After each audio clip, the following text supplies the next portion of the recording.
మరి నిన్న చేవెళ్ళ ఎంపీ రంజిత్ రెడ్డి గారు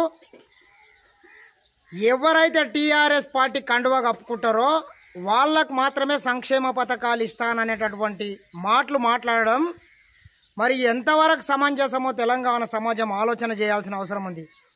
అయ్యా రంజిత్ రెడ్డి గారు, మరి తెలంగాణ రాష్ట్రంలో ఉన్నటువంటి ఒక బీఆర్ఎస్ వాళ్ళ ట్యాక్సులు కడుతున్నారా, లేక మీ ఇంట్లోకి వెళ్ళి ఇస్తున్నావా, మీ అయ్యా జాగిరి అనుకుంటున్నావా, మరి నీ పారంలో కోడి గుడ్లు అనుకుంటున్నావా?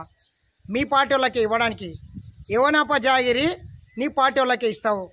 ఒక ఎంపీ ఒక అత్యున్నతమైన శాసనాలు చేసేటటువంటి స్థాయిలో ఉండి ఈ రకంగా ఒక తాగుబోతు మాట్లాడేటట్లు మాట్లాడడం ఇది కరెక్ట్ కాదు. తెలంగాణ సమాజం కూడా ఆలోచన చేయాలి. వాళ్ళప్ప జాగిరా ఆ రంజిత్ రెడ్డి కోళ్ళపారంలో కోడి గుడ్లు అనుకుంటున్నాడా, కోడి పెండ అనుకుంటున్నాడా వాళ్ళకి ఇవ్వడానికి? లేక మీ తాత ఆస్తులు జాగిరిలు ఏమన్నా తెచ్చి తెలంగాణ సమాజానికి ఇస్తున్నావా రంజిత్ రెడ్డి? ఖబర్దార్ బిడ్డ, రాబోయే ఎన్నికలల్లో ఇటువంటి ఎదవేషాలు వేస్తే ఖచ్చితంగా తెలంగాణ ప్రజలు సమాధానం చెప్తారు నీకు. ఇంతకుముందు మనం ఆలోచన చేయండి తెలంగాణ ప్రజలారా. 77 సంవత్సరాల స్వతంత్ర భారతదేశంలో ఏ పథకం ఉన్నా, ఏ పార్టీ వాడు ఉన్నా పార్టీలు చూడకుండా, కులాలు చూడకుండా, మతాలు చూడకుండా ఇంతకుముందు ఇచ్చేవాళ్ళు. కేసీఆర్ ఒక దళిత బంధు అనేటటువంటి ఒక స్కీమ్ తీసుకొచ్చిండు. అదేవిధంగా బీసీ బంధు తెచ్చిండు, మైనార్టీ బంధు తెచ్చిండు.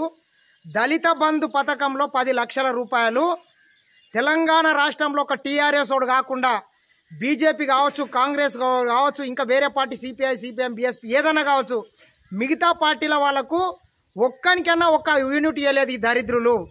ఆలోచన చేయండి. వేరే పార్టీ వాళ్ళకు ఒక బీసీ బంద్ ఇవ్వలేదు, ఒక దళిత బంద్ ఇవ్వలేదు, ఒక ఎస్సీ బంద్, ఇంకా మైనార్టీ బంద్ ఇవ్వలేదు. ట్యాక్స్లేం అందరు కట్టాలి, సొమ్ములు మాత్రం వీళ్ళ అబ్బా జాగిరి అన్నట్లు వాళ్ళ పార్టీ వాళ్ళకు మాత్రమే ఇచ్చుకుంటున్నారు. ఆలోచన చేయాల్సిన అవసరం ఎంతైనా ఉంది. ఇంతకుముందు ఏ ప్రభుత్వంలో లేనటువంటి ఒక నియంతృత్వ ధోరణి, నియంతృత్వ పోకడలు. మరి రాజు ఎట్లుంటే ఆయన కింద మంత్రులు కూడా ఆ రకంగా ఉంటారన్నట్లు మరి కేసీఆర్ ఏ విధంగా ఉన్నాడో ఆయన కింద ఎమ్మెల్యేలు, ఎంపీలు కూడా అదే విధంగా తయారయ్యి బరి తెగించి బజార్లో గుడ్డు పెట్టింది అన్నట్లు రంజిత్ రెడ్డి గారు ఆ వ్యాఖ్యల్ని చేయడం జరిగింది. మీ అప్ప జాయిర్ కాదు రంజిత్ రెడ్డి, మళ్ళొకసారి ఖబర్దార్. ఎంబడే నీవు అన్నటువంటి మాటలను వెనక్కి తీసుకోవాలి. లేని పక్షంలో నీకు తెలంగాణ ప్రజలు బుద్ధి చెప్తారని నీ బుద్ధి లేని రంజిత్ రెడ్డికి, కోడి పెండ ఎత్తుకునేటువంటి రంజిత్ రెడ్డికి మళ్ళొకసారి హెచ్చరిస్తున్నాం. ఖబర్దార్ బిడ్డ.